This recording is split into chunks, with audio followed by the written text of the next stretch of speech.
Guys, I did something stupid. Yeah, I bought 2 more great sports titles. First, we're going to take a look at Great Basketball. If you've ever played any of the great sports games before, or have watched any of my previous reviews of the series, you'll know that the title is borderline false advertising. This cartridge label is actually fairly worn, which indicates that somebody actually played this game quite a bit. And if you must use this cartridge, use it only with the Sega system.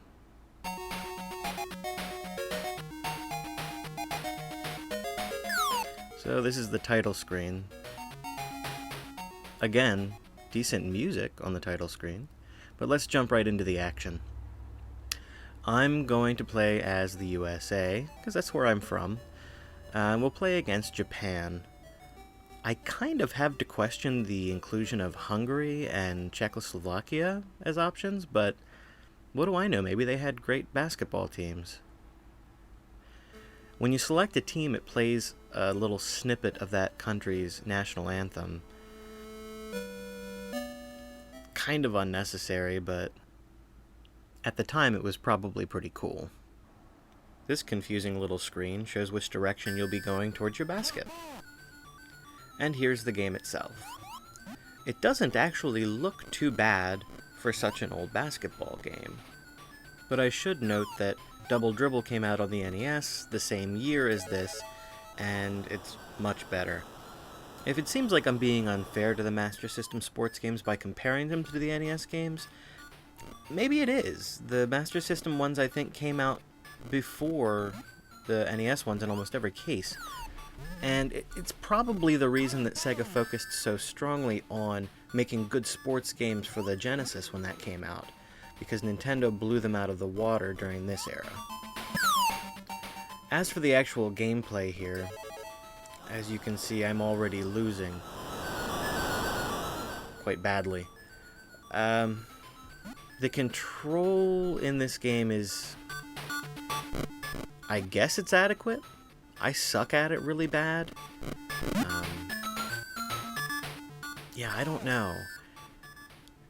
The foul system's really weird too. If you so much as touch another player, you're gonna push them over and the other team will get to throw the ball in. To steal the ball, according to the manual, you have to stay 2 basketball widths away from the player with the ball, and then quickly move in and then out of that area without touching them. And you can't stay in that area closer than 2 basketball widths for more than a second.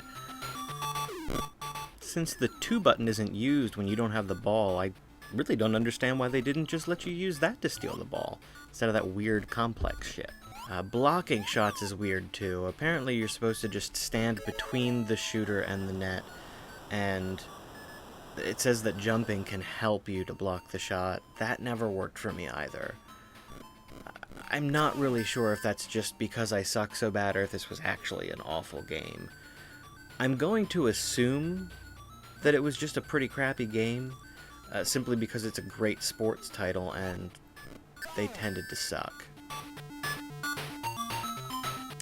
Another rule that this game has is that in one half, or an overtime period, if any team commits 8 fouls or more, the other team gets a free throw.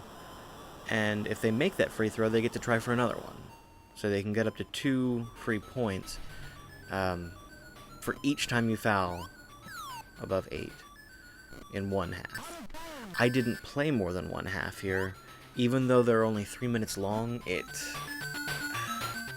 it was kind of painful to play because I was losing so badly.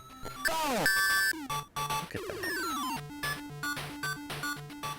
I mean, granted, I did just run right into the guy, but it's a video game. The court is pretty crowded. Look at that. It's difficult not to run into the other players a lot of the time.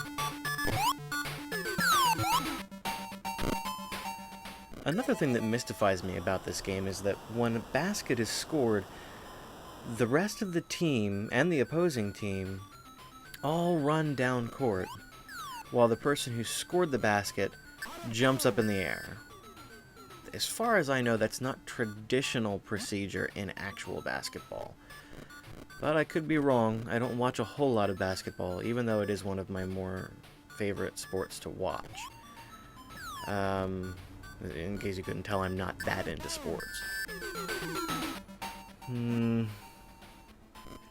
I don't know. I don't know about this game at all. It's bad. I think it's just bad. I didn't manage to score a single basket. And granted, after looking at the manual, I found that the US team is really bad at shooting. But, apparently when you win, you get a bunch of free throws, and then for each one that you make, you can put a point into one of the stats of your team for the next game. But this game doesn't save any of that information, so you've got to sit and play multiple games in a row and win them in order for that to actually benefit you at all. And I can't imagine doing that personally. It just wasn't enjoyable for me to play. It's awful. So, yeah, if you want to play an 8-bit basketball game, I recommend Double Dribble for NES. It's a game that I had as a kid and I really enjoyed. I think if I had this as a kid, I might have put more time and patience into learning how to play it and been better at it, but overall, I think Double Dribble is still a better game. Here's the little halftime show that they give you, and after this I stopped playing, simply because I couldn't do it anymore. Thanks a lot for watching, and I'll see you next review, which hopefully will be very soon. I apologize for the delay between.